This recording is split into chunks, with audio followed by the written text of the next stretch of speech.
রোজ করার মতো হাজির হয়ে গেলাম নতুন ভিডিও নিয়ে। আশা করি আমার সব বন্ধুরা ভালো আছে, আমিও ভালো আছি। তো আজকে আমি ঘরোয়া পদ্ধতির একটা তরকারি করব, একটা ঝিঙে একটা আলু দিয়ে। আমি এখানে সব কিছু একটা একটা নিয়েছি, আর এখানে মিডিয়াম সাইজ 4টে চিংড়ি মাছ নিয়েছি। এখন এগুলো আমি কেটে পরিষ্কার করে নেব। এই যে আমার কাটাকুটিগুলো হয়ে গেছে, পুরোভাবে রান্নার জন্য রেডি করে নিয়েছি। ভিডিওটা স্কিপ না করে শেষ পর্যন্ত ভিডিওটা দেখতে থাকো, আশা করি তোমাদের একটু হলেও কাজে লাগবে। আর যদি ভালো লাগে তো লাইক আর কমেন্টস করতে একদমই ভুলবে না। তোমরা সাবস্ক্রাইব তো করোই না, কিন্তু এটা না করলে কি করে আমি রোজ রোজ তোমাদের জন্য ভালো ভালো ভিডিও দেব বলো? সাবস্ক্রাইব করতে হবে, লাইক কমেন্টস করতে হবে। এর জন্য মাঝখানে আমি একদিন দুদিন করে গ্যাপ দিয়ে আমি ভিডিও ছাড়ছি, তোমরা একদমই কমেন্টস করো না। তো যাই হোক, আমি এখানে একটা কড়া বসিয়ে দিয়েছি। আমি কড়াটা গরম হওয়ার পরে সরষের তেল দিয়েছি 2 চামচ। সরষের তেলে রান্নাটা করব। আর তেল গরম হয়ে যাওয়ার পরে আমি কেটে রাখা আলুগুলো ভেজে নিচ্ছি, হাফ ফ্রাই করব। কারণ আলুগুলো সেদ্ধ হতে একটু টাইম লাগবে, ভেজে নিলে তাড়াতাড়ি হয়ে যাবে। ঝিঙেগুলো আর ফ্রাই করার দরকার নেই, তাহলে এই তেলটা খারাপ হয়ে যাবে। আর আজকে আমি চিংড়ি মাছ এটা ভেজে রান্না করব না, এটা মশলার সঙ্গে কষে রান্না করব। যে কোনো মাছ ভেজে রান্না করতে হয় না। ভেজে রান্না করা মাছের তরকারি স্বাদ একরকম হয়, কষে রান্না করলে ওটার স্বাদ দ্বিগুণ বেড়ে যায়। এটা একটু তোমরা যারা আমরা নতুন রাঁধুনি আছি এটা মাথায় রাখা উচিত। আর মাছটা যখনই কষাবে মশলার সঙ্গে একটু ভালো মতো করে কষানো, ধৈর্য ধরে কষানোর দরকার। যখন মাছটা ভালো মতো মশলার সঙ্গে কষে যাবে, এটা অনেক বেশি ভালো লাগবে খেতে। তো আলুগুলো ভাজা আমার হয়ে গেছে, উঠিয়ে নিলাম। তারপরে একই তেলের মধ্যে আমি এখানে মিডিয়াম সাইজ একটা পেঁয়াজ, কুচনো পেঁয়াজ আমি হালকা লাল করে নিলাম। আর এখানে একটা ছোট সাইজ টমেটো, এটাও আমি ফাইন চপ করে নিয়েছি, কারণ টমেটো সিদ্ধ হতে একটু টাইম লাগে। আর যেটা আমি সব সময় করে থাকি, টমেটোর সঙ্গে আমি নুন দিয়ে দিই।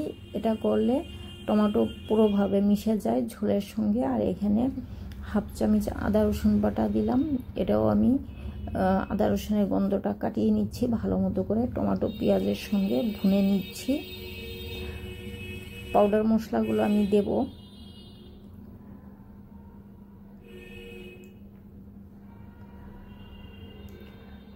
তো এখানে 1 চামচ ধনে পাউডার, হাফ চামচ হলুদের পাউডার, হাফ চামচ লঙ্কা পাউডার, হাফ চামচেরও কম জিরে পাউডার আছে। পাউডার মশলাগুলো দিয়ে আমি একটু নেড়ে চেড়ে নিচ্ছি।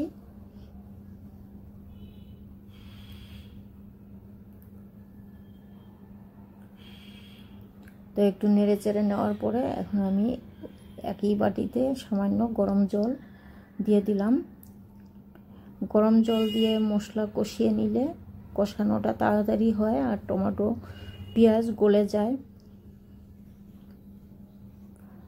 তো এই টমেটো আর পেঁয়াজ ভালো মতো গালিয়ে নেওয়ার দরকার আছে, কারণ যে গ্রেভিটা, এই গ্রেভির সঙ্গে যদি মিশে যায় তাহলে এটা ভালো লাগে বেশি খেতে। তো এইভাবে আমি খুন্তি দিয়ে ভালো মতো করে মশলাগুলো কষে নিয়েছি। আর টমেটো আর পেঁয়াজ গলে গেছে। এখন আমি চিংড়ি মাছ দিয়ে দিলাম। চিংড়ি মাছ এই মশলার মধ্যেই আমি কষে নিচ্ছি।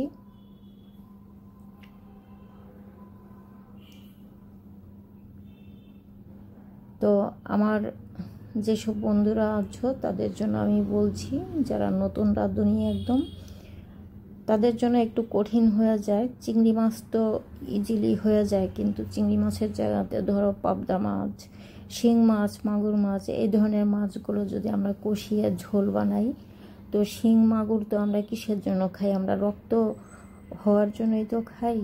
তো এই ধরনের মাছগুলো কষে রান্না করার চেষ্টা করবে, দেখবে এটার ফল অনেক বেশি ভালো পাবে আর খেতেও ভালো লাগবে। যে কোনো মাছ ভাজতে ভেজে রান্না করলে ওটার ভালো টেস্ট পাওয়া যায় না ফ্রেন্ডস, এটা একটু মাথায় রাখবে।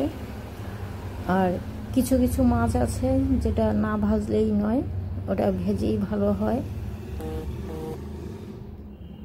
তো এখানে আমি আলুগুলো দিয়ে নেড়ে চেড়ে আমি ঝিঙেগুলো দিয়ে দিচ্ছি। ঝিঙেটা একটু বড় সাইজ ছিল, এই জন্য আমি পুরো ঝিঙাটা নেইনি, কারণ চিংড়ি মাছ আমি কম নিয়েছি এখানে। তো বেশি সবজি হয়ে গেলে আবার এই তরকারিটা ভালো লাগবে না। সবজি আর মাছ একটু সামান্য কম বেশি রাখবে, আবার বেশি সবজি হলে সেটা খেতে ভালো লাগবে না। ওই জন্য ঝিঙে আমি অর্ধেকটা নিয়েছি। আর এটা আমি দিচ্ছি Kashmiri chili powder. Kashmiri red chili পাউডারটা একটু ইউজ করার চেষ্টা করবে, দেখবে আমার রেসিপিগুলো বেশিরভাগ খুব বেশি লাল দেখায়। আর আমি ফুড কালার একদমই ইউজ করি না, আর আমি ফুড কালার পছন্দ করিও না। ফুড কালার খাওয়া ভালো না, এটা আমাদের সবাইদের বোঝা উচিত। বাচ্চাদের জন্যও ভালো না, বড়দের জন্য তো একদমই ঠিক না। আর আমি কখন ইউজ করি, একটা জিনিসে ইউজ না করলেই নয়, সেটা হয়েছে বিরিয়ানি, সেটাতে আমাকে করতেই হবে সামান্য একটু ইউজ। তাছাড়া আমি কোনো জিনিসে আমি ফুড কালার ইউজ করি না।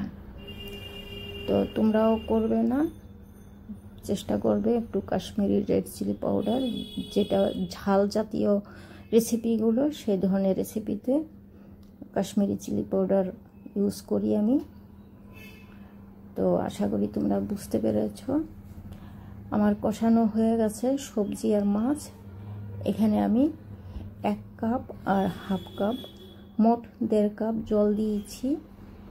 আর এটা গরম জল, আমি গরম জল বানিয়ে সাইডে রেখে দিই, সেই জলটাই আমি তরকারিতে ইউজ করি, তাহলে তাড়াতাড়ি সেদ্ধ হয়ে যায় তরকারি আর কালারটাও ভালো আসে।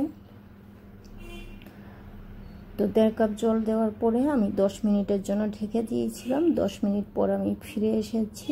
এখন আমি চেক করব সব কিছু ঠিক আছে কিনা আর সেদ্ধ হয়েছে কিনা। ঝোল আর সবজির মধ্যে দুটো জিনিসই দিয়েছি, আলু আর ঝিঙে। তো আলু সেদ্ধ হয়ে গেছে, ঝিঙেও সেদ্ধ হয়ে গেছে, ঝোলটাও একদম ঠিক আছে। আর শুকাবো না, এর থেকে বেশি শুকালে ভাল লাগবে না। এখন আমি ধনেপাতা দিয়ে নামিয়ে দেব।